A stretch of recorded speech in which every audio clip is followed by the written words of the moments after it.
भद्रं कर्णेभिः शृणुयामदेवाः भद्रं पश्येमाक्षभिर्यजत्राः स्थिरैरङ्गैस्तुष्टुवागुं सस्तनूभिः व्यशेमदेवहितं यदायुः स्वस्ति न इन्द्रो वृद्धश्रवाः स्वस्ति नः पूषा विश्ववेदाः स्वस्ति नस्तार्क्ष्यो अरिष्टनेमिः स्वस्ति नो बृहस्पतिर्दधातु ॐ शान्ति शान्ति शान्तिः 193వ పేజీ 20వ కారిక बीजाङ्कुराख्यो दृष्टान्तः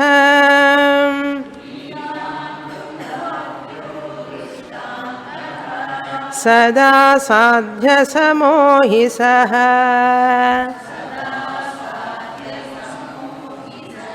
न हि साध्यसमो हेतुः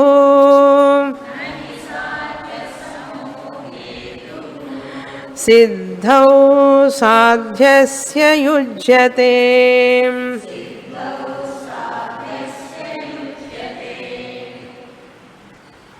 బ్రహ్మ కార్యం ఈ జగత్తు అనేటువంటి అభిప్రాయాన్ని గౌడపాదాచార్యుల వారు నిషేధించారు. మొదట ఈ అలాత శాంతి ప్రకరణంలో కొన్ని సృష్టివాదాలని నిషేధిస్తున్నారు.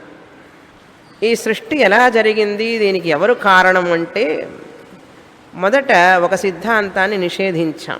ఎవరంటే వాళ్ళు బ్రహ్మమే ఈ జగత్తుకు కార్యం, అంటే ఈ జగత్ అనే కార్యం బ్రహ్మ నుంచి వచ్చింది. బ్రహ్మ కార్యం జగత్ అని అర్థం. కార్యం అంటే ఏమన్నాం, ఒక దాని నుంచి ఒకటి పుడితే దాన్ని కార్యం అంటాం. మట్టి నుంచి ఘటం పుట్టింది కాబట్టి ఘటం కార్యం. ఈ జగత్తు కూడా కార్యం. దీని యొక్క కారణం బ్రహ్మ అన్నారు కొంతమంది. బ్రహ్మ కార్యం జగత్ అంటే ఈ సృష్టి అనే జగత్తు బ్రహ్మ నుంచి వచ్చింది అంటే కాదు అన్నాం. బ్రహ్మ కారణం కాదు, ఈ బ్రహ్మ యొక్క కార్యం జగత్తు కాదు అని నిషేధించాం మొదట. తర్వాత రెండవ సిద్ధాంతం, అన్ని సృష్టి సిద్ధాంతాలు అసంబద్ధమైనవే. అది ఒక విషయం. అన్ని సృష్టి సిద్ధాంతాలు, ఏ సృష్టి సిద్ధాంతమైనా కూడా అసంబద్ధం ఉన్నాం, అంటే సంబద్ధం కాదు, సమ్మతం కాదు, సరి అయినది కాదు. తర్వాత రెండవ వాదం ఏమిటి, అసత్కార్యవాదం. న్యాయ వైశేషికుల అసత్కార్యవాదాన్ని నిషేధించాం. అది కూడా సరి అయినది కాదు అన్నాం. మూడవ వాదం ఏమిటి, సాంఖ్యయోగుల యొక్క సత్కార్యవాదాన్ని కూడా నిషేధించాం. ఈ జగత్తు సత్తు యొక్క కార్యం, ఉన్నదే అంతకుముందు వచ్చినది అన్నారు వాళ్ళు. న్యాయ వైశేషికులు అసత్తు యొక్క కార్యం, ఈ జగత్తు లేని జగత్తు వచ్చింది అన్నాడు. పరమాణువు నుంచి, ప్రకృతి నుంచి వచ్చింది ఈ జగత్ అన్నాడు సాంఖ్యుడు. వాళ్ళందరినీ కూడా నిషేధించాం. ఇప్పుడు నాలుగవదైనటువంటి వైదిక సృష్టి, వేదాలలో చెప్పబడినటువంటి సృష్టి ఏమిటది, మన కర్మ వలనే జన్మలు వచ్చినాయి, ఈ జీవులందరూ పుట్టారు అనే సిద్ధాంతం చాలా కష్టం. సాంఖ్యుల్ని యోగా వైశేషికుల్ని తొలగిస్తాం, కానీ వేదంలో చెప్పబడినటువంటి సృష్టిని గురించే నిషేధించడం అంటే కష్టమే కదా.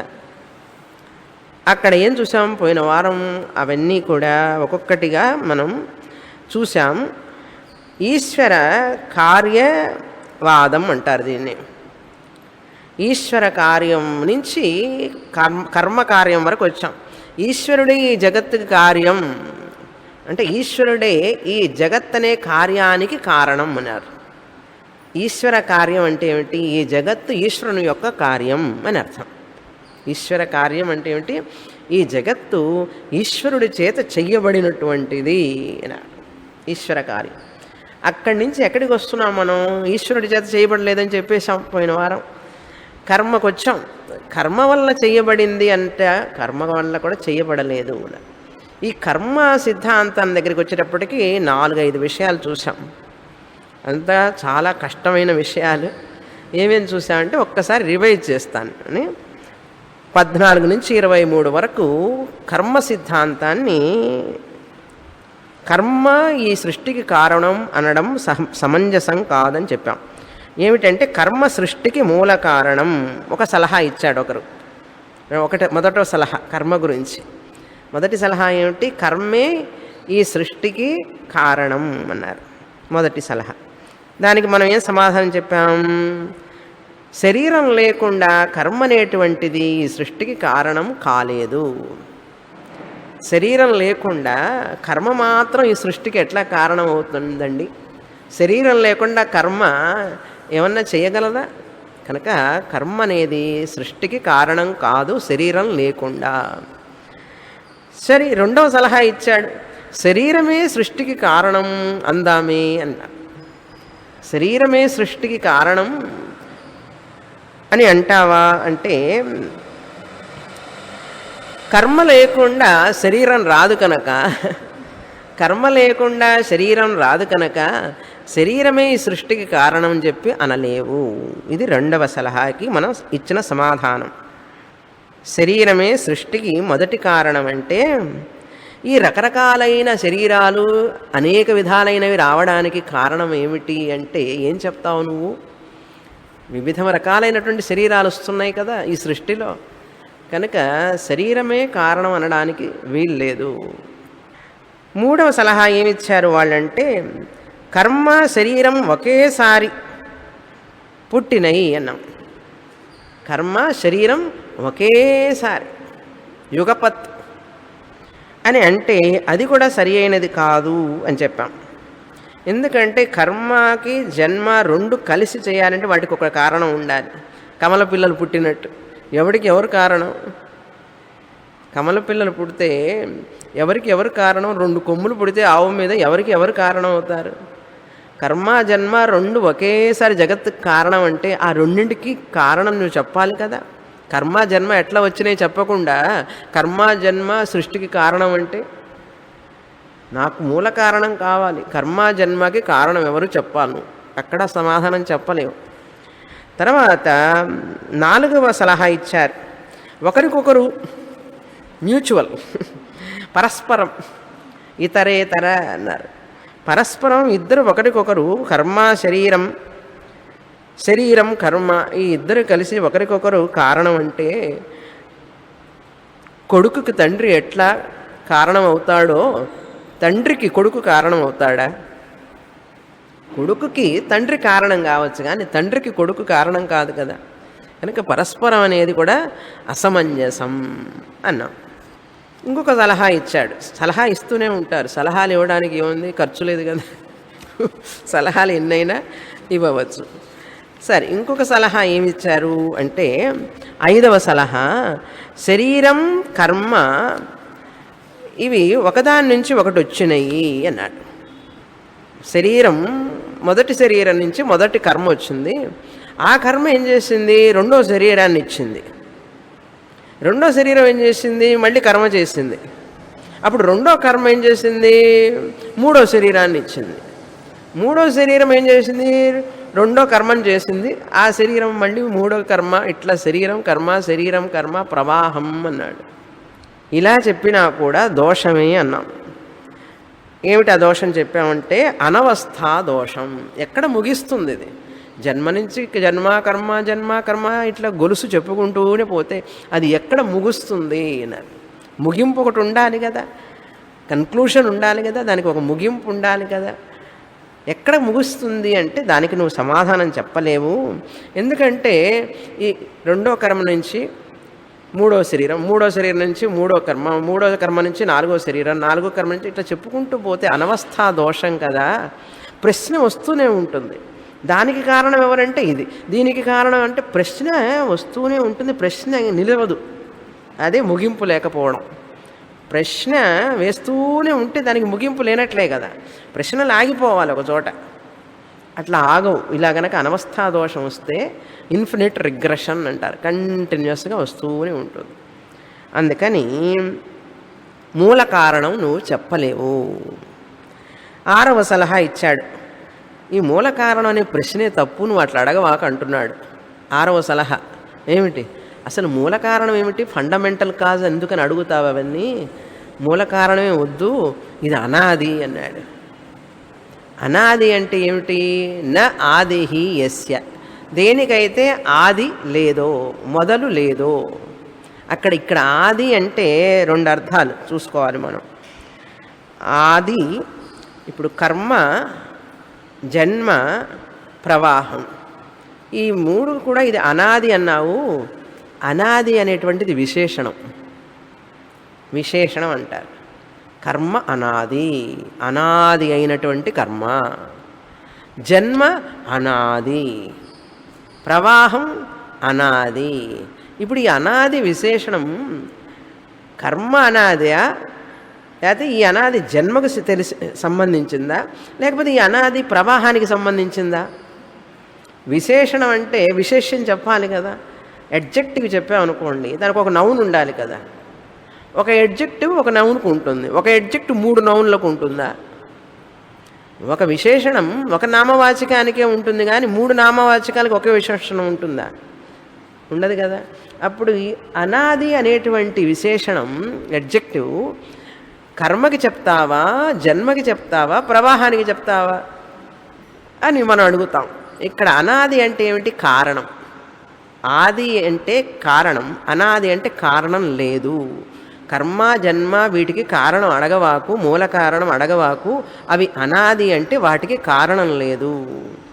కారణం లేనటువంటివి ఎట్లా వస్తాయి అసలు? అప్పుడు మనం ఏం చెప్పాం వాళ్ళకంటే, కర్మ అనాది అంటే ఏమిటి అర్థం? కర్మ ఎక్కడి నుంచి పుట్టింది? బార్న్ అవుట్ ఆఫ్ అంటారు. కర్మ ఎక్కడి నుంచి పుట్టింది అనే దానికి సమాధానం లేదు. అనాది అంటే దానికి కారణం లేదు అంటే కర్మ పుట్టింది అని చెప్పలేవు.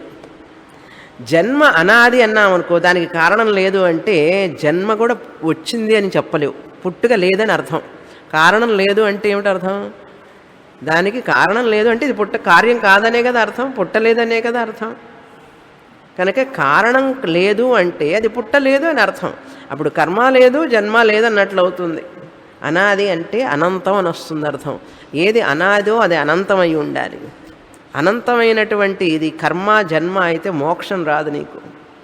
క్రిందటి వారం చెప్పాను కదా, మోక్షం అనేటువంటి ప్రశ్నే ఉండదు. ఈ కర్మ, జన్మ ఉంటూనే ఉంటాయి. ఇంకా మోక్షం అనిర్మోక్ష ప్రసంగ అన్నాం. అనాది అయితే ఇది ఎప్పుడు ఉంటూనే ఉంటుంది. కర్మ, జన్మ, ఇది మోక్షం అనేటటువంటి మనకు దొరకదు అన్నారు. కనుక అది కూడా అసంబద్ధమే అన్నారు. అనాది శరీరం కుదరదు, అనాది కర్మ కుదరదు. ఎందుకంటే కర్మకి శరీరం కారణం, శరీరానికి కర్మ కారణం. అప్పుడు అనాది ఎట్లా అవుతుంది? అనాది అంటే ఏమిటి? కారణం లేకపోవటం. ఇప్పుడు కర్మకు కారణం ఉందా లేదా? ఏమిటది? శరీరం. శరీరానికి కారణం ఉందా లేదా? కర్మ. అప్పుడు అనాది ఎట్లా అవుతుంది? అనాది అంటే కారణం లేకపోవటం. ఆది అంటే కారణం, అనాది అంటే కారణం లేకపోవటం. అప్పుడు కర్మ అనాది అవుతుందా? ఎందుకంటే దానికి శరీరం కారణం అయి ఉన్నది కదా. ఆది ఉన్నది, దానికి కారణం ఉన్నది. శరీరానికి కారణం కర్మ ఉన్నది, కర్మకి కారణం శరీరం ఉన్నది కదా. అట్లాంటప్పుడు నువ్వు కారణం లేదు అనాది అని ఎట్లా అంటావు అన్నారు. కాదు ప్రవాహం అనాది అన్నాడు. ప్రవాహం అనాది, ఎప్పటి నుంచో వస్తుంది ప్రవాహం అన్నాడు. ఏది? కర్మ, జన్మ, ప్రవాహం సిరీస్ అన్నాడు. అలాగైనా కూడా ప్రవాహం అనేది ఏమిటి? ప్రవాహం అనేది అది ఒక కుటుంబం అనేది ఉన్నదా? లేదు కదా. పోయిన వారం క్లాసు గుర్తుందా? అనాది అనేటువంటిది ప్రవాహం అంటే అనాది. ఆ ప్రవాహం అనేది లేదు అసలు. కర్మ, జన్మ కాకుండా ఏమున్నది ప్రవాహం? దానికి ఉదాహరణ ఏమిటంటే ఫ్రూట్ సలాడ్. ఫ్రూట్ సలాడ్ అన్నాడు. ఫ్రూట్ సలాడ్ ప్రవాహం లాంటిదంటే ఇప్పుడు అనాది ఫ్రూట్ సలాడ్. ఫ్రూట్ సలాడ్ ఎక్కడుంది? లేదు కదా. ఒక పండు తీస్తేనేమో ద్రాక్ష, ఒక పండు తీస్తే యాపిల్, ఒక పండు తీస్తే ఒక్కొక్క పీస్ తీస్తూ ఉంటే ఏ? ఒక్కొక్క పండు వస్తూ ఉంటుంది ఆ పీస్. సలాడ్ అన్నదే లేదు. ప్రవాహం కూడా అట్లాంటిదే. ఏమంటే సలాడ్ తింటారా అన్నాడు. సలాడ్ అంటే ఏమిటన్నా? ఏంటి? ద్రాక్ష పండ్లు, యాపిల్ పండ్లు, మ్యాంగో ఇవన్నీ ఉంటాయి, మామిడి పళ్ళు. సలాడ్ అనేది ఉన్నదా? కనుక ప్రవాహం అనేది కూడా లేదు. అసలు లేని దాన్ని పోయి తీసుకెళ్ళి అనాది అని అంటావు ఏమిటి? అసలు అనాది అంటావా? అనకూడదు కదా. అది దోషమే అన్నాం. ఇంతవరకు క్రిందటి వారం చూసాం. అప్పా, ఇప్పుడు చూసిందే చూసి మళ్ళీ ఏం చేయాలి? ఇప్పుడు మనం ఏం తెలుసుకోవాలి అంటే, ఈ యొక్క శాస్త్రంలో ఇంతవరకు క్రిందటి వారం 19వ కారిక చివరిగా చూసాం. అది 20వ కారిక. బీజాంకురాఖ్య దృష్టాంత యదా సాధ్యసమోహి సహ సాధ్యసమః. ఈ యొక్క ఉదాహరణ ఇది సరి అయినటువంటిది కాదు. ఈ ఉదాహరణం సాధ్యసమః అంటే ఈ ఉదాహరణము అంగీకరించతగినది కాదు.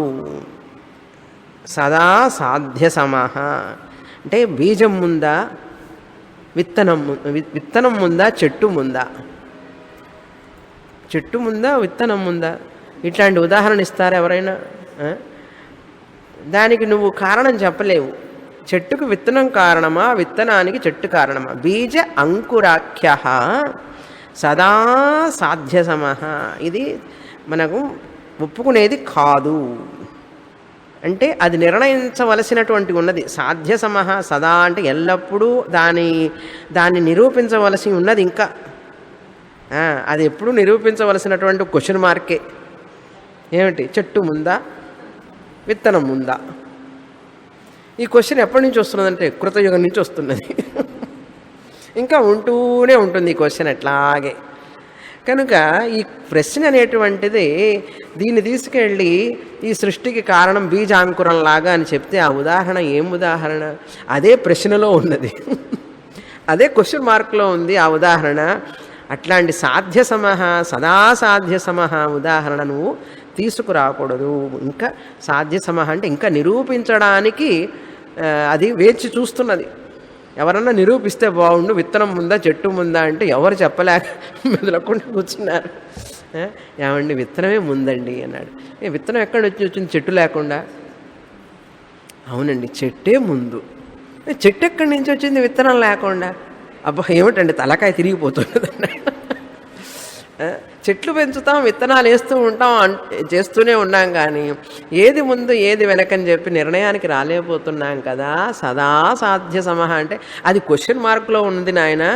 అటువంటి ఉదాహరణ తీసుకొచ్చి ఈ సృష్టికి చెప్పవాకు నువ్వు. కర్మ ముందా, జన్మ ముందా అంటే ఏం చెప్తావు? కర్మేనండి ముందన్నాడు. జన్మ లేకుండా కర్మ ఎట్లా వస్తుందిరా అన్నాడు. అవునండి, కరెక్ట్, జన్మే ముందన్నాడు.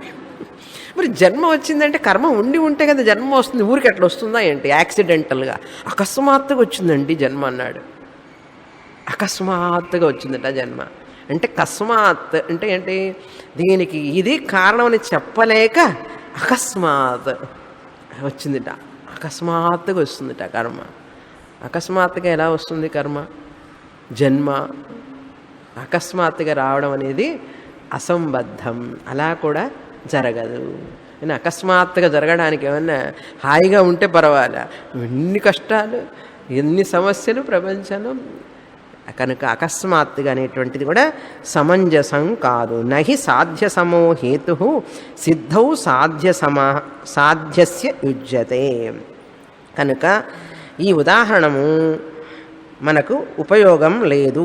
ఇది ఇవ్వడం సరికాదు. న యుజ్యతే, ఈ ఉదాహరణ ఇవ్వడం సరికాదు. ఏంటంటే సాధ్యస్య సిద్ధౌ. సాధ్యస్య సిద్ధౌ మీన్స్ అది సిద్ధించడానికి ఇంకా వేచి చూస్తున్నది. దాన్ని నువ్వు తీసుకెళ్ళి ఇక్కడ మాకు ఉదాహరణగా ఇవ్వకూడదు. అది ఇంకా వేచి చూస్తున్నది ఆ ఉదాహరణ. ఎవరైనా నిరూపిస్తే బాగుండు నన్ను అని. అది నిరూపించబడేది కాదు, అది అయ్యే పని కాదు. మనం ఏమని అడిగాం? కర్మ జన్మ అని అడిగితే కర్మ ముందా, జన్మ ముందా అంటే అన్ని రకాలు చెప్పావు. ఇవన్నీ తట్టుకోలేక నువ్వేం చేసావు? ఏమండి చెట్టు విత్తనం లాగా అన్నావు. అయ్యో ఇది ఎంత సమస్యో అది అంత సమస్య. ఇందులో ఎన్ని ప్రశ్నలు ఉదయిస్తున్నాయో అందులో అన్ని ప్రశ్నలు ఉదయిస్తున్నాయి. కనుక అట్లాంటి ఉదాహరణను చెప్తావేమిటయ్యా, మళ్ళీ నాకు ఇంకా ఇంకా ప్రశ్నలు వస్తాయి అన్నాడు. తర్వాత కారిక చదువుతాం. 21. పూర్వాపరా పరిజ్ఞానం అజాతే పరిదీపకం జాయమానాద్ధి వై ధర్మాత్ కథం పూర్వం న గృహ్యతే.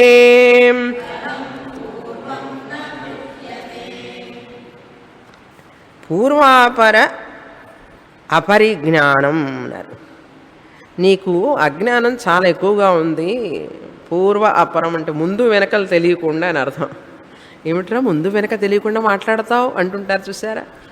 ఇప్పుడు ఈ కర్మ సిద్ధాంతి కూడా ద్వైతి మాట్లాడేది ముందు వెనక తెలియకుండా మాట్లాడుతున్నాడు. కర్మ ముందా జన్మ ముందా, జన్మ ముందా కర్మ ముందా అని ఏది తెలియకుండా మాట్లాడుతున్నావు నువ్వు కూడా.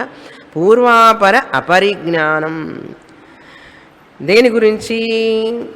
ఈ యొక్క కర్మ జన్మను గురించి నీకు ఎటువంటి జ్ఞానము లేదు.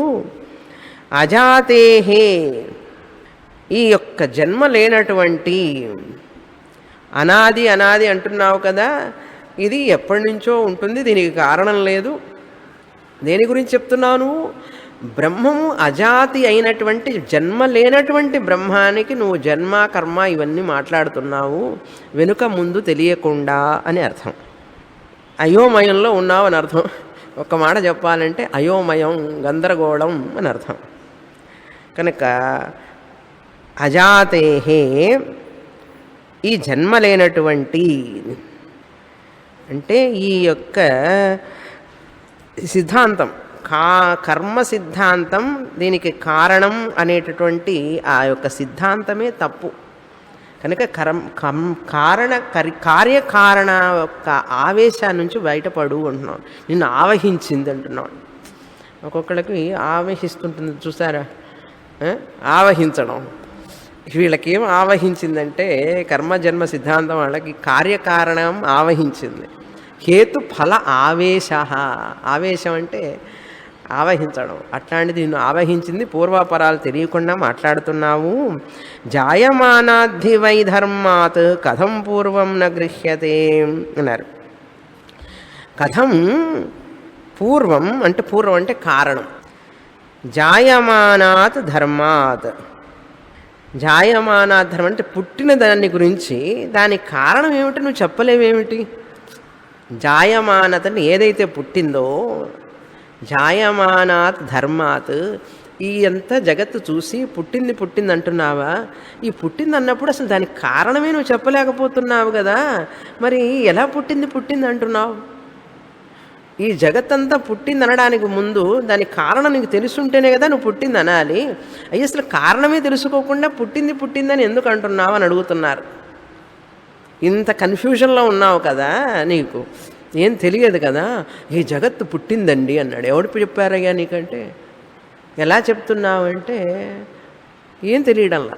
ఇన్ని ప్రశ్నలు వేస్తుంటే ఒక ప్రశ్నకి మరొక ప్రశ్న సందేహమే వస్తున్నది కానీ సమాధానం రావడం లేదు. పూర్వం జాయమానాత్ ధర్మాత్. పూర్వం అంటే కారణం. అంటే కారణం కార్యానికి ముందు ఉన్నది. జగత్తు రావడానికి జగత్తు వచ్చిందన్నావు అంటే దీనికి కారణం ఏదో ఉండాలి కదా, ఆ కారణం ఉండాలి కదా. ఆ కారణాన్ని నువ్వు ఎందుకు గ్రహించలేకపోతున్నావు అని అడుగుతున్నారు. కథం న గృహ్యతే జాయమానాత్ ధర్మాత్ పూర్వం కథం న గృహ్యతే. నువ్వు ఎందుకు ఆ కారణాన్ని గ్రహించలేకపోతున్నావు? ఎందుకు గ్రహించలేకపోతున్నావు? అదే తెలియడం లేదండి అన్నాడు వాడు. ఎందుకు గ్రహించలేకపోతున్నావు అంటే తెలియడం లేదన్నాడు. తర్వాత 22వ కారిక. స్వతో వా పరతో వాపి న కించిద్వస్తు జాయతే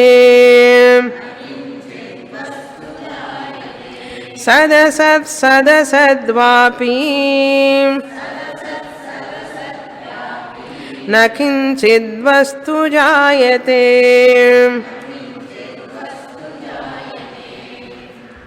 చీకటి అనేది ఉన్నదా లేదా ప్రశ్న. ఇక్కడ కాదు, ఊరికే చెప్తున్నా. చీకటి ఉన్నదా లేదా? ఉన్నదండి అన్నాడు. చీకటి ఉంటే ఆ చీకటిలో ఉన్న వస్తువు తెలియాలి కదా మనకు. చెప్పండి, చీకటి ఉన్నదా లేదా? ఉన్నది. మరి చీకటి ఉంటే ఆ వస్తువు మనకు తెలియాలి కదా, ఉన్నది తెలియాలి కదా మనకు. చీకటి తెలుస్తున్నదా అన్నారు. ఏమి తెలియనిదేదో అదే చీకటి. ఉంటే తెలియాలి కదండి. చీకటి ఉన్నదా లేదా అంటే ఉన్నదండి అన్నాడు. ఉంటే కనపడాలి కదా అంటే కనపడుతున్నది అన్నాడు. ఎలా ఉంది చెప్పు అన్నాడు. ఏమీ కనపడనేది ఏది ఉన్నదో అదే చీకటి. అప్పుడు కనపడటం లేదని అర్థం. అప్పుడు కనపడటం లేదనే కదా అర్థం. లేదండి చీకటి కనపడుతోంది అన్నాడు. చీకటి కనపడితే చీకటిలో ఉన్నవన్నీ కనపడాలిగా. చీకటి కనపడితే చీకటిలో ఉన్నవన్నీ కనపడాలి కదా అంటున్నాను. లేదండి కనపడలేదు అంటే ఏమిటి అర్థం? చీకటి కనపడలేదు అని అర్థం. కనపడలేని చీకటి, కనపడని చీకటి ఉన్నదని ఎట్లా చెప్తున్నావు స్వామిని? ఏమిటి పజిల్ అని ఆలోచించండి. ఇప్పుడు ఇక్కడ కూడా తమాషాగా చెప్తున్నారు. గౌడపాదాచార్యులు వారు అడుగుతున్నారు, సరే కుండ నుంచి కుండ వచ్చిందంటావా? కుండ ఎట్లా వచ్చిందా అంటే కుండ నుంచి కుండ వచ్చిందండి అనగలవా?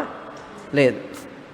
ఘటాత్ ఘట న జాయతే. నెంబర్ 1, ఘటన నుంచి ఘటన రాదు, కుండ నుంచి కుండ రాదు కదా. కరెక్టా? పటాత్ ఘట జాయతే. ఈ వస్త్రాన్ని నుంచి కుండ వస్తుందా? రాదు. పటాత్ వస్త్రం నుంచి కుండ రాదు. ఈ రెండు తెలుసు మనకు, సందేహం లేదు. కాదులేండి రెండు కలిసి కొండ వస్తుంది అన్నాడు. ఘటపటాత్ ఘట జాయతే. ఈ రెండు కలిస్తే కొండ వచ్చిందా అన్నాడు. అది సంబద్ధం కాదు. ఘటపటాత్ అవి ఘట న జాయతే అన్నారు. అదే చెప్తున్నారు ఇక్కడ చూడండి. నా కించిత్ వస్తు జాయతే స్వతః. స్వతః అంటే దానికి అదిగా స్వతంత్రంగా. కుండ తనకు తానుగా పుడుతుందా అన్నాడు. ఘటాత్ ఘట. స్వతః అంటే తనకు తానుగా. కుండ తనకు తానుగా పుడుతుందా? స్వతః న జాయతే వస్తు. పోనీ పరతః. పరతః అంటే వస్త్రం నుంచి లేకపోతే పుష్పం నుంచి కొండ వచ్చిందా అంటావా? పరతః అంటే వేరొక వస్తువు నుంచి ఇంకొక వస్తువు వచ్చిందంటావా? పరతః కించిత్ వస్తువు జాయతే. మరొక వస్తువు నుంచి ఇంకొకటి వస్తుందా? అది రాదు. అంటే పటాత్ నుంచి ఘటం కూడా రానట్లే ఒక వస్తువు నుంచి మరొక వస్తువు నుంచి ఆ వస్తువు రాదు, ఆ వస్తువు నుంచి ఆ వస్తువు రాదు. ఏమిటండి అన్నాడు. ఈ రెండు కలిసి వస్తాయి అన్నాడు. తర్వాత ఏమంటున్నారు? జాయతే యత్. మొదటిదేమో కించిత్ వస్తు స్వతః న జాయతే పరతః న జాయతే. ఇప్పుడు ఈ రెండు కాదు అంటే రెండు కలిసి వస్తున్నాయా అంటే అది లేదన్నాడు. మిక్సర్ కూడా కాదు. మరి ఏమిటన్నాడు? సత్ న జాయతే అసత్ న జాయతే సదసత్ న జాయతే. ఉన్నది పుట్టక్కర్లేదు, అసత్ లేనిది పుట్టదు, ఉన్నది లేనిది కలిసి పుట్టలేవు. సదసత్. సత్ అంటే ఉండడం. ఉన్నది పుడుతుందా? ఉన్నది పుట్టాలా? అక్కర్లేదు. లేనిది పుడుతుందా? అసత్ న జాయతే. సదసద్ ఉన్నది లేనిది పుడుతుందండి అన్నాడు. ఉన్నది లేనిది ఎట్లా పుడుతుంది? ఉన్నది లేనిది అనేది లేదు అసలు. ఎందుకని? ఉండటం అన్నా ఉండాలి, లేకపోవడం అన్నా ఉండాలి. అప్పుడు ఉన్నది లేనిది పుట్టడం అనేది ప్రశ్న లేదు. సత్ న జాయతే, ఉన్నది పుట్టక్కర్లేదు. అసత్ న జాయతే, లేనిది పుట్టలేదు. సదసత్ న జాయతే, ఎందుకంటే సదసత్ ఉండి లేనిది లేదు.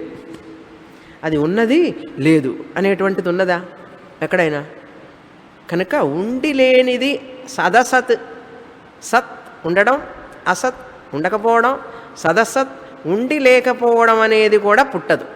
ఎందుకంటే అసలు అది లేనే లేదు.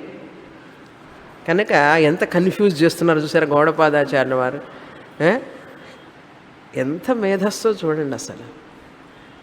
ఇదే విధంగా బ్రహ్మసూత్రంలో 2వ అధ్యాయంలో 2వ పాదంలో వ్యాసాచార్యుల వారు ఇదే విధంగా వాళ్ళని నిషేధిస్తారు. అది ప్రమాణం వీరికి. బ్రహ్మసూత్రం పెట్టుకొని ప్రమాణం ఇన్ని చెప్తున్నారన్నమాట. ఈ కారిక అయిపోయింది. ఇంతటితో 23 చివరిది చదువుతాం. హేతుర్న జాయతే నాదేహే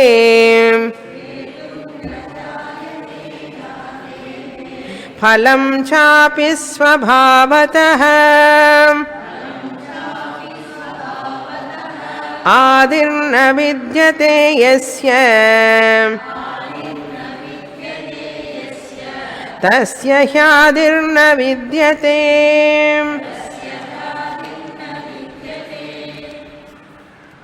హేతుః న జాయతే అనాదేహే. అనాది నుంచి, కారణం లేని దాని నుంచి కార్యము రాదు. అనాది కర్మ నుంచి శరీరం పుట్టదు. మనం చెప్పిందే చెప్పింది ఇక్కడ ఇదనమాట. అనాది క్రిందటి వారం చెప్పాను. అనాది అంటే ఈ కారిక. ఇప్పుడు చెప్పాను అనాది గురించి. అదే ఈ కారిక. అనాది కర్మ నుంచి శరీరం పుట్టదు. ఇప్పుడు ఎన్ని ఆర్గ్యుమెంట్లు అయినాయి చూసారా? 6 చెప్పాను ఇందాక, మళ్ళీ 3 వస్తున్నాయి. ఇప్పటి వరకు 6 చెప్పాను. 6 ఆర్గ్యుమెంట్, ఇది 6వది అన్నమాట. దీని తర్వాత ఇంకా వస్తాయి. ఎన్నో లెక్క పెట్టిన మొత్తం 15 ఆర్గ్యుమెంట్లు ఉన్నాయట. ఇప్పుడు అవన్నీ లెక్క పెట్టేటప్పటికి మనకు మొత్తం 15 ఆర్గ్యుమెంట్లు ఇంకా వస్తాయి, ఇంకా ఉన్నాయి. బౌద్ధ మతం కూడా నిరాకరించాలి కదా. అనాది కర్మ నుంచి శరీరం పుట్టదు, అనాది శరీరం నుంచి కర్మ పుట్టదు. సరే అంటే ఆది లేని కర్మ, ఆది లేని కారణం లేని కర్మ ఉండదు.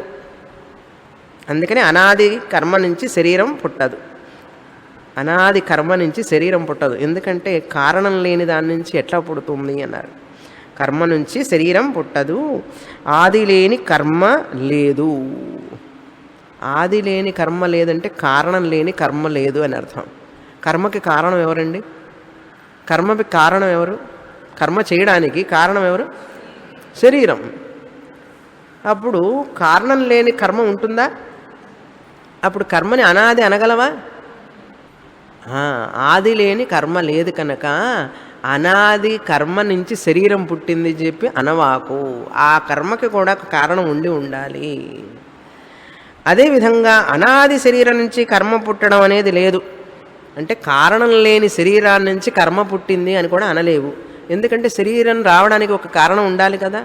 శరీరాన్ని అనాది అంటావా? కారణం లేనిది అంటావా? శరీరం రావడానికే కర్మ కావాలి. కర్మ కారణం ఉంటే కదా వస్తుంది. అప్పుడు శరీరం అనాది అవుతుందా? కాదు. అనాది శరీరం నుంచి కర్మ పుట్టదు, అనాది కర్మ నుంచి శరీరము పుట్టదు. సాధ్యం కాదు. కనుక ఆది లేనిది అనాది. ఆది అంటే కారణం, ఉత్పత్తి అని అర్థం. ఆది అంటే రెండవ అర్థం ఉత్పత్తి. కారణం లేని దానికి ఉత్పత్తి ఉండదు అని అర్థం. కారణం లేని దానికి ఉత్పత్తి ఉండదు. కర్మకి కారణం లేకపోతే అది పుట్టదు. జన్మ ఉంటేనే కర్మ పుడుతుంది. అర్థమైందా? కారణం లేని దానికి ఉత్పత్తి లేదు. ఆ విషయం నోట్ చేసుకోండి. కారణం లేని దానికి ఇప్పుడు ఇప్పుడు మీరు లేకుండా మీ పిల్లలు పుడతారా? మీ పిల్లలకు ఉత్పత్తి ఉన్నదా? వాళ్ళకి ఆది ఉత్పత్తి ఎవరు? మీరు లేకుండా, కారణం లేకుండా. మా పిల్లలు అనాది అండి అంటారా? అనాది అయినది పుట్టుక ఉండదు. వాళ్ళు పుట్టారా లేదా? పుట్టారు. పుట్టిన వాళ్ళకి కారణం ఉంది కదా. తల్లిదండ్రులు కారణం ఉన్నారు కదా. అప్పుడు వాళ్ళు అనాది కాదు కదా. కారణం లేనిదే ఉత్పత్తి కాలేదు. ఇప్పుడు వాళ్ళు పుట్టారు అంటే వాళ్ళకి కారణం ఉండాలి. కారణం లేదు, అనాది అన్నావు అంటే, వాళ్ళు అనాది అన్నావు అంటే వాళ్ళకి కారణం లేదన్నావు అంటే వాళ్ళకి పుట్టుక లేదు అని అర్థం. అంతే కదా. కారణం అనాది, మా పిల్లలకి పుట్టుక ఉన్నది, ఉత్పత్తి ఉన్నది అంటే వాళ్ళకి కారణం ఉండాలి. అప్పుడు అనాది కాదు. అంటే కారణం లేకపోవడం అనేది లేదు. కారణం మీరున్నారు. ఈ పిల్లలకి ఉత్పత్తి అయినారు వాళ్ళు. ఉత్పత్తి అయినారు కాబట్టి వాళ్ళకి కారణం ఉన్నది. ఏమిటా కారణం? తల్లిదండ్రులు. అప్పుడు ఆ పిల్లల్ని అనాది అంటారా? అనగలరా? అనలేరు. ఇప్పుడు నువ్వు కర్మ అనాది, జన్మ అనాది అంటే కారణం లేనిది ఉత్పత్తి ఎలా అవుతుంది? కనుక జన్మ పుట్టింది, జన్మ వచ్చింది అంటే పుట్టుక కదా, ఉత్పత్తి కదా. అనాది ఉత్పత్తి అనేది రెండు వ్యతిరేకం. ఉత్పత్తి అన్నావు అంటే దానికి కారణం ఉంది. కారణం ఉన్నది కాబట్టే ఉత్పత్తి అయింది. ఉత్పత్తి ఉండి కారణం ఉన్నదానికి ఉత్పత్తి అయ్యి కారణం ఉన్నది అనాది కాలేదు. అది ఈ శ్లోకంలో చెప్పింది.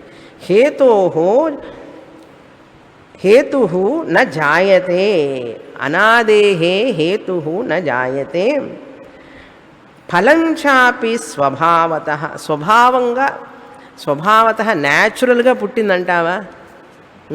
న్యాచురల్గా కూడా పుట్టడం అనేది ప్రశ్న లేదు. మా పిల్లలు న్యాచురల్గా పుట్టారండి అంటారా?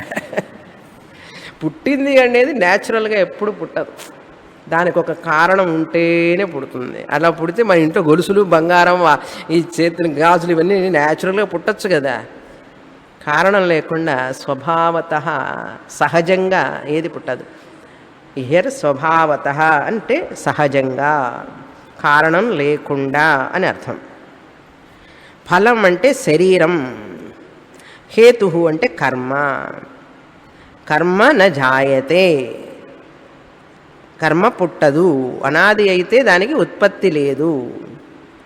ఫలం అనాదేహే ఫలం చ, శరీరం అనాది అయితే కర్మ నుంచి పుట్టదు. శరీరం అనాది అయితే అది కర్మ నుంచి పుట్టదు. ఎందుకంటే అనాది అయిన దానికి పుట్టుక ఉండకూడదు. పుట్టుక ఉన్నది అనాది కాదు కనుక. పోనీ స్వభావంగా పుట్టిందంట, స్వభావంగా ఏది పుట్టదు. సహజంగా తనకు తానుగా ఏది పుట్టదు. స్వభావత సహజంగా అంటే కారణం లేకుండా, ఉభయత అని అర్థం. ఉభయత స్వభావత ఏది పుట్టదు. న జాయతే, ఉభయత అంటే కర్మ జన్మ, ఉభయత రెండు తీసుకున్నా కూడా రెండు స్వభావంగా పుడతాయండి అన్నాడు. రెండు స్వభావంగా, వాటి స్వభావం ఏదండి, సహజంగా పుడతాయి అన్నాడు. సహజంగా ఎట్లా పుడతాయి అవి? పుట్టవు అన్నారు.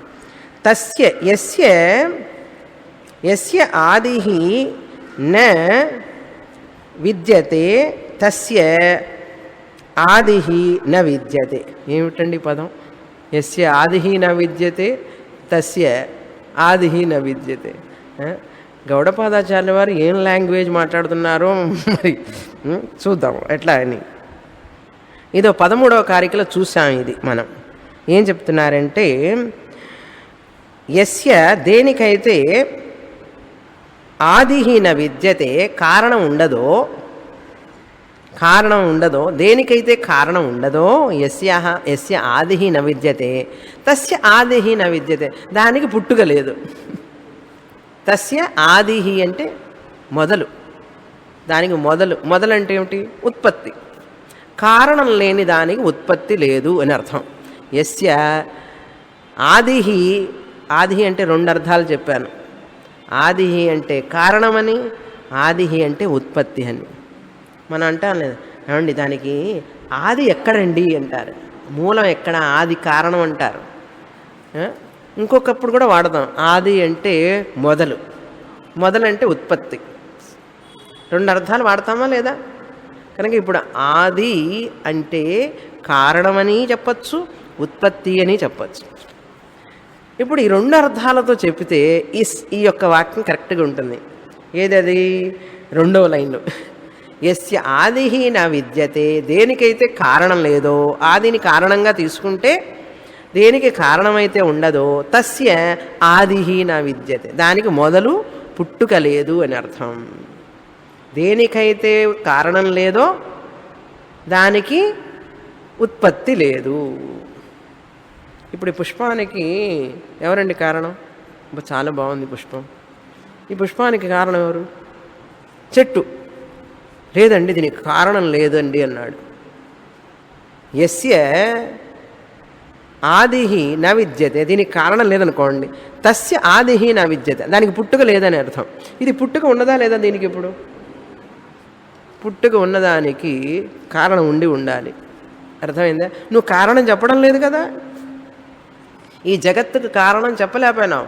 సత్ అన్నావు, సత్తు కాదన్నాడు ఒకడు, అసత్ అన్నావు, అసత్తు కాదన్నాడు ఇంకొకడు, బ్రహ్మకార్యం అన్నావు, బ్రహ్మకార్యం కాదన్నావు, అనాది అంటావు, అనాది అనేది దానికి సంబంధం కాదు. అనాది నుంచి ఏది పుట్టదు అంటే కారణం లేని దాని నుంచి ఏది పుట్టదు. యస్య ఆదిహీన విద్యతే, దేనికి కారణం లేదో దానికి పుట్టుక లేదు. కర్మ అనాది అన్నావు కదా, కర్మ అనాది అన్నావు అనుకో, కారణం లేదన్నావు, అప్పుడు దానికి రావాల్సినటువంటి కార్యం ఏమిటి? జన్మ, శరీరం. శరీరం పుడుతుందా? పుట్టదు. అనాది కారణం లేనటువంటి కర్మ నుంచి శరీరం కార్యం ఎట్లా వస్తుంది అన్నారు. కార్యం రాలేదు. యస్య ఆదిహి న విద్యతే, కర్మకి కారణం లేదండి. కర్మకి కారణం లేకపోతే అప్పుడు కర్మ ఉత్పత్తి అయిందా? ఉత్పత్తి అవుతుందా కారణం లేకపోతే? అవ్వదు. శరీరానికి కారణం లేదన్నావు, శరీరం అనాది అన్నావు. శరీరం అనాది అయితే అప్పుడు శరీరానికి కూడా ఉత్పత్తి లేదని అర్థం. శరీరం ఉత్పత్తి అయిందా లేదా? అయింది. ఇప్పుడు అనాది అంటావా మరి? అనవాకు. ఇంతటితో ఈ వాదం అయిపోయిందండి. ద్వైత వాదం కర్మ సిద్ధాంతాన్ని పట్టుకొని పుణ్యపాపాలు జ్యోతిష్కుల దగ్గర తిరుగుతూ ఉంటారు చూసారా. ఇప్పుడు రాముల వారు పుట్టాడు, రామనవమి చేశాం కదా, శ్రీకృష్ణుడు పుట్టాడు. ఆ శరీరాలన్నీ పుట్టినయా లేదా? పానకం తాగారా లేదా? రొడపప్పు తిన్నారా లేదా? ఇవన్నీ ఎందుకు చెప్పింది శాస్త్రం అంటే అధ్యారోపం అన్నాం. మెట్టు, నిన్ను పైకి తీసుకురావడానికి ఇవన్నీ మెట్లు చెప్పబడినయే. కానీ ఇలా ప్రశ్న వేసుకుంటూ పోతే సంచిత కర్మ, ఆగామి కర్మ, ప్రారబ్ధ కర్మ, నువ్వన్నీ చేసిన కర్మలే నీ ఈ యొక్క జన్మ దుఃఖాలకు కారణం అంటే నేనెప్పుడు చేశానండి అసలు నాకు తెలియదు అని అంటున్నావా లేదా? ఏమండి ఎప్పుడో చేసిన జన్మకి ఇప్పుడు అనుభవించాలండి నేను అంటే ఎంత కోపం వస్తుంది మనకు. కనుక మనిషి ఎంత బాధపడతాడు.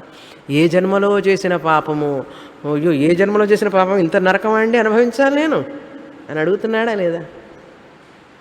కనుక ఆ ప్రశ్నకి నీకు సమాధానం రావాలంటే అద్వైతానికి వచ్చి తీరాలి. లేకపోతే ఆ కర్మ సిద్ధాంతం నిన్ను వెంటాడుతూనే ఉంటుంది, నీకు కోపం వస్తూనే ఉంటుంది ఆ కర్మ మీద. లేదు నీ కర్మ బాగానే ఉందంటే పోనీ పిల్లల కర్మ అవన్నీ బాగుండాలి మళ్ళీ కదా. మన కర్మ ఏదో బాగుందిలే అనుకుంటే జన్మనిచ్చిన తర్వాత పిల్లలు వాళ్ళ కర్మ ఎట్లుంటుందో మనకు తెలియదు. వాడికి వచ్చే దుఃఖం కూడా మనకు ఎఫెక్ట్ అవుతూ ఉంటుంది కదా.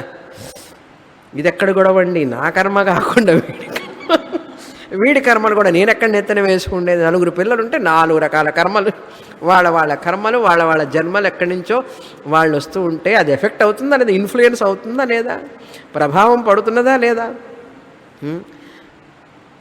పండిత పుత్ర శుంఠ అంటుంటారు. వీడు పండితుడైతే శుంఠ ఎందుకు పుట్టాలి అంటే వాడి కర్మ, వాడు శుంఠ అయితే ఈయనకెందుకు బాధ అంటే అయ్యో మా అబ్బాయి కదండి అన్నాడు. చూసారా? కనుక ఇవన్నీ కూడా మనకు అసంతృప్తిని ఇస్తాయి. ఎవరో చేసిన కర్మకి, ఆ జీవుడు ఎప్పుడో చేసిన కర్మకి వాడు నా ఇంట్లో ఎందుకు పుట్టాలి, నా కడుపుని ఎందుకు పుట్టాలి, నాకు పుట్టి మళ్ళీ నాకెందుకు బాధని ఇవ్వాలంటే ఇది ఎక్కడండి, ఎంత ఇది ఏమన్నా న్యాయమా అసలు? ఇది ఏమి న్యాయం అండి అంటాడు.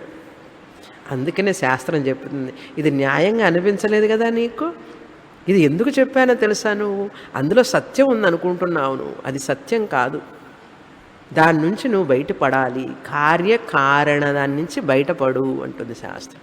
వీళ్ళందరినీ వదిలిపెట్టండి. ఇప్పుడు ఇవన్నీ ఆస్తిక వాదాలు, ఆస్తిక దర్శనాలు. ఇప్పుడు మనం చెప్పినవన్నీ ఏమిటి? ఆస్తిక దర్శనాలు. సాంఖ్య, న్యాయ, యోగ, వైశేషిక, పూర్వమీమాంసక, ద్వైత సిద్ధాంతం, వీళ్ళందరూ కూడా ఆస్తిక దర్శనాలు. ఆస్తిక దర్శనాలు అంటే ఏమిటి? ఈ యొక్క వేదాన్ని వీళ్ళు ప్రమాణంగా తీసుకొని ఈశ్వరుడు లేడన్నప్పటికీ కూడా దేవుడు లేడండి వీళ్ళందరికీ, నిరీశ్వరవాదులు వీళ్ళందరూ. దేవుడు లేడు, వేదం మాత్రం ప్రమాణం. వేదాన్ని ఒప్పుకొని వేదంలో చెప్పబడినటువంటి పునర్జన్మ కర్మ సిద్ధాంతం వేద పూర్వంలో చెప్పినటువంటివన్నీ ఒప్పుకున్న వాళ్ళు వీళ్ళు. అందుకని వీళ్ళని ఆస్తికులు అన్నాం. వీళ్ళందరినీ నిషేధించాం మనం. వాళ్ళు చెప్పిన సృష్టి సిద్ధాంతం తప్పు అని నిర్ణయించేశాం. ఇంకా అయిపోలే, నాస్తికులు ఉన్నారండి. ఆ నాస్తికులు చెప్పిన సృష్టి సిద్ధాంతాన్ని కూడా మనం నిషేధించాలి. ఎవరెవరు నాస్తికులు అని చూస్తాం ఇప్పుడు. 24వ కారిక నుంచి 28వ కారిక వరకు నాస్తిక సిద్ధాంత సృష్టివాద నిషేధము. నాస్తిక దర్శన సృష్టివాద నిషేధము అన్నారు. ఈ నాస్తికుల్లో ఎవరెవరు ఉన్నారు అనేది చూస్తాం తర్వాత. చదువుతాం 24వ కారిక. ఇందులో కూడా కరెక్షన్స్ ఉన్నాయి. ప్రజ్ఞప్తే 197వ పేజీలో పై శ్లోకం. ప్రజ్ఞప్తే సన్నిమిత్తత్వం, నన్నిమిత్తత్వం లాగున్నది, సన్నిమిత్తత్వం. ప్రజ్ఞప్తే సన్నిమిత్తత్వం అన్యథా. రెండవ లైన్లో పరతంత్ర స్థితామత, పరతంత్ర దీర్ఘం ఉండాలి, పరతంత్ర చదువుతాం. ప్రజ్ఞప్తే సన్నిమిత్తత్వం అన్యథా ద్వయనాశతః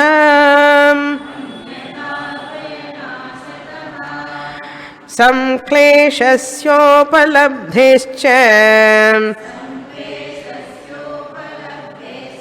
పరతంత్రా స్థితామతా.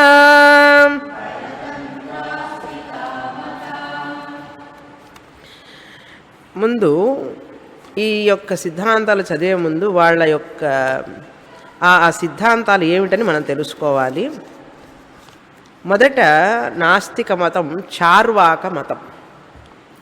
చార్వాక మతం ఒక నాస్తిక మతం. తరువాత జైన మతం ఒక నాస్తిక మతం, జైన మతం. 3 బౌద్ధ మతం. బౌద్ధ మతంలో మళ్ళీ 4 భాగాలు, 4 శాఖలు ఉన్నాయి. కనుక 4 బౌద్ధ శాఖలు, ఒక జైన మతం, ఒక చార్వాక మతం. మొత్తం ఎన్నైనాయి? క్యాలిక్యులేటర్ కావాలా? 6. చార్వాక, జైన, 4 బౌద్ధ మతాలు. అవేమిటి 4 అనేది చెప్తాం. ముందు ఈ చార్వాక మతం ఏమిటి అనేది. చార్వాక మతం అంటే చార్వాకుడు ఈ శరీరమే ఆత్మ, ఈ శరీరం తర్వాత సూక్ష్మ శరీరం ఉండడం, అది ఈ శరీరం పోయిన తర్వాత ప్రయాణించడం, ఇట్లాంటివన్నీ ఏమీ లేవు అసలు. కారణ శరీరం, సూక్ష్మ శరీరం ఇవన్నీ లేవు. స్థూల శరీరం ఒక్కటి ఉన్నది, ఉన్ననాళ్ళు ఉంటుంది, పోతుంది. ఇంతే వాళ్ళ యొక్క సిద్ధాంతం. అందుకని ఏం చెప్తాడంటే ఉన్ననాళ్ళు హాయిగా జీవించు, ఆనందంగా జీవించు, అప్పు చేసైనా జీవించు. అప్పు ఎట్లా తీరుస్తాడంటే ఎగ్గొట్టిపో అన్నాడు. యావజ్జీవేత్ సుఖం జీవేత్, వాళ్ళ సిద్ధాంతం ఇదండి. యావజ్జీవేత్, ఎంతకాలం జీవిస్తావో, సుఖం జీవేత్, సుఖంగా ఉండు, కష్టపడవాకు, అస్సలు కష్టపడద్దు, సుఖంగా జీవించు. ఏమండి ఎట్లా సుఖంగా జీవించేది? డబ్బులు లేవు కదంటే, రుణం కృత్వా ఘృతం పిబేత్ అన్నాడు. అప్పు చేయి, ఏముంది, బ్యాంకులో వాళ్ళు ఇస్తారు కదా, దేనా బ్యాంక్ ఉంది కదా, అప్పు చేసి రుణం కృత్వా ఘృతం పిబేత్, బాగా మైసూరు పాకులు తిను, నెయ్యితో చేసిన గారెలు తిను, అన్నీ చేసుకొని తిను. రుణం కృత్వా ఘృతం పిబేత్. ఏమండి అప్పు చేస్తే అప్పు ఎట్లా తీరుస్తా ఉన్నాడు. అప్పు ఎలా తీర్చకపోతే పాపం వస్తుంది కదా అన్నాడు. అప్పు తీర్చాలి కదా, తీసుకున్న అప్పు తీర్చకపోతే పాపం వస్తుంది కదా అన్నాడు. ఎప్పుడు ఎవరికి పాపం వస్తుంది అన్నాడు. ఎవరికి పాపం వస్తుంది? భస్మీభూత దేహస్య పునరాగమనం కుతః. పాపం ఉంటే కదా మళ్ళీ పుడతావు నువ్వు.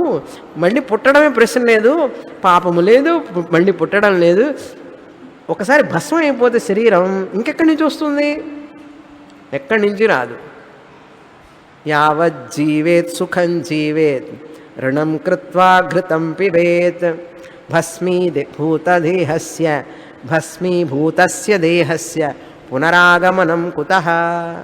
ఇప్పుడు ఉన్నటువంటి మోడర్న్ వరల్డ్ అంటే అంతా చార్వాకులేనండి. హాయిగా ఆనందించరా, ఉన్ననాళ్ళు హాయిగా బతుకు, తిను తిను, బాగా ఆనందించి బాగా నిద్రపో. ఇదొక ఫిలాసఫీ అండి. వాళ్ళని మనం నిషేధించాల్సిన పనే లేదు.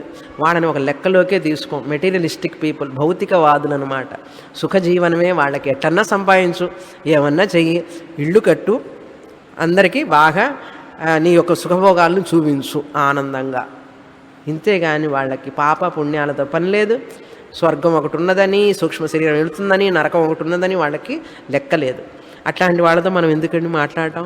అందుకని ఆచార్యులు వాళ్ళని అసలు చూడను కూడా చూడరు. అటు పక్క అటు చూడను కూడా చూడరు. వాడిని నిషేధించేది అసలు అది ఇన్సల్ట్ మనకు. వాడిని నిషేధించడం కూడా మనకి ఇన్సల్ట్ అని చెప్పి వాడిని అసలు చూడనట్లుగానే వెళ్ళిపోతూ ఉంటారు. చూడనట్లుగా వెళ్ళిపోయినారు కదా. మరి వీళ్ళు ఎవరో ఉన్నారు, జైనులు. ఆ జైనులు కూడా కొంచెం పవర్ఫుల్ ఏం కాదు. జైనులని పేరు ఎందుకు వచ్చిందో తెలుసా? జీనా అంటే ఇంద్రియాలను జయించినటువంటి వాడు అని అర్థం. వర్ధమాన మహావీర ఆ ఇంద్రియాలను జయించి నియంత్రణ చేసి తన యొక్క మతాన్ని, సిద్ధాంతాన్ని స్థాపించాడు ఆయన. అందుకనే దాన్ని జైన మతం అన్నారు. జినా అంటే ఇంద్రియ జయించిన వాడు, జైన అని అర్థం. జినా అని పేరు. ఆ జినా అనే వ్యక్తి ఎవరైతే ఇంద్రియాలను జయించాడో ఆ వ్యక్తిని అనుసరించే వాళ్ళు జైనులు అన్నారు. వర్ధమాన మహావీర ఇంద్రియాలను జయించేటప్పటికి ఆయనకి జినా అని పేరు. జీ అంటే జయించడం, జీ జయధాతు, జయించడం. ఆ జినా వర్ధమాన మహావీర చెప్పినటువంటి సిద్ధాంతాలను పాటించేవాడని జైనులు అన్నారు. జైన్స్ అంటారు. ఇప్పుడు కూడా ఉంటారు అంత, ఎక్కడ పట్టినా జైనులు ఉన్నారు కదా, వాళ్ళు జైనులు అని అర్థం. అసలు దీనికి ఆది మొదల ఎవరంటే రిషభదేవ అని పేరు ఆయనకి. రిషభదేవ అని మొదలు ఆది. తర్వాత వర్ధమాన మహావీర దాన్ని ప్రసిద్ధి చేశాడనమాట. వర్ధమాన మహావీర. సరే, వీళ్ళని కూడా మనం నిషేధం చేయాల్సినంత అంత పని లేదు. వాళ్ళు పెద్దగా సిద్ధాంతాలు ఏమి సృష్టి గురించి ఏం మాట్లాడరు. మనకి ఇప్పుడు బౌద్ధమే పెద్ద సమస్య. బౌద్ధ మతం బుద్ధుడి నుంచి పుట్టినటువంటి, బుద్ధుడు చెప్పిన దాన్నే 4 రకాలుగా చెప్పారు వాళ్ళు శిష్యులు. ఏమిటి ఆ 4 అంటే, మొదటిది సౌత్రాంతిక అని పేరు. సౌత్రాంతిక బౌద్ధ మతం. సౌత్రాంతిక, సరస్వతి సౌభాగ్యవతి రాస్తారు కదా, త్రాంతిక, తాంత్రికులు అంటుంటారు చూసారా, తాంత్రిక. సౌత్రాంతిక మతం, సౌత్రాంతిక బౌద్ధ మతం. 2 వైభాషిక బౌద్ధ మతం. వైభాషిక, భాష, విభాష, వైభాషిక బౌద్ధ మతం.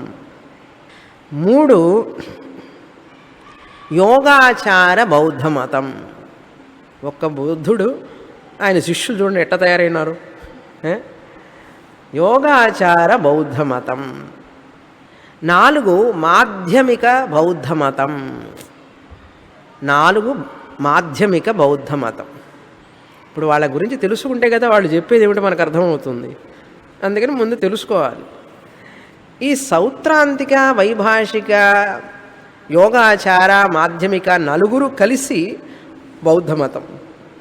4 చెప్పేది వేరువేరు. 4 చెప్పేది వేరువేరు. ఎలా అంటే ఏం చెప్తారు వాళ్ళంటే, సౌత్రాంతిక, వైభాషికాలు ఈ 2 కలిపితే హీనయానం అని అర్థం. హీనయాన బుద్ధిజం. ఈ మాధ్యమిక, యోగాచార ఈ 2 కలిపి మహాయాన బుద్ధిజం. అంటే మోక్షానికి హీనమైన మార్గం అని సౌత్రాంతిక, వైభాషిక. మోక్షానికి పొందడానికి ఉత్కృష్టమైన మార్గం మహాయాన బుద్ధిజం అన్నారు. యోగాచార, మాధ్యమిక.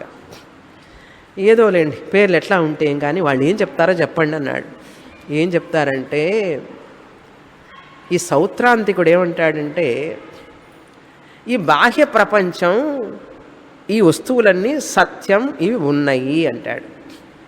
సౌత్రాంతిక బుద్ధుడు ఏమంటాడు, బాహ్య అర్థ అస్తిత్వవాది. ఈ అర్థం అంటే ఈ వస్తువులు, బాహ్య వస్తువులన్నీ ఉన్నాయి, ఇవి సత్యం.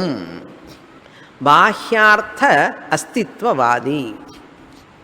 నేను తెలుసుకుంటున్నాను ఈ వస్తువులని, నేను సబ్జెక్ట్, చైతన్యాన్ని, కాన్షియస్నెస్ అంటాం కదా, చైతన్యము, తెలుసుకునేవాడు కర్త, సబ్జెక్ట్.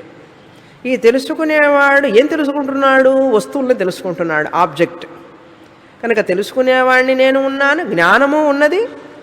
ఈ జ్ఞానం వలన ఏదో తెలుస్తున్నది కదా. జ్ఞానం ఉన్నది అంటే దేని జ్ఞానం రా అని అడుగుతావా లేదా?